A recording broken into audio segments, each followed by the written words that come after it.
চট্টগ্রামের সাগরিকা স্টেডিয়ামের সামনে অবস্থিত ক্রিকেটারদের ভাস্কর্য পড়ে আছে অবহেলা আর অযত্নে। দীর্ঘ ৩ মাস ধরে ভাঙা অবস্থায় রয়েছে অনেক ভাস্কর্য।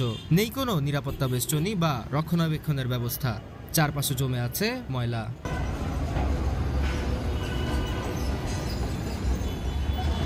একসময় ক্রিকেটের গৌরবগাথা বুকে ধারণ করা এই ভাস্কর্যগুলো এখন কেবল অযত্ন আর অবহেলার সাক্ষী।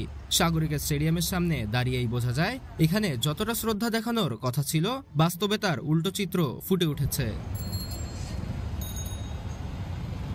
প্রশাসনের দৃষ্টি আকর্ষণ করছি, এটা যেন তাড়াতাড়ি ঠিক করে। আশেপাশে দোকানপাট আছে, ময়লা আবর্জনা, ওগুলো যেন পরিষ্কার পরিচ্ছন্নতা করে বিসিবির প্রতি আহ্বান জানাচ্ছি।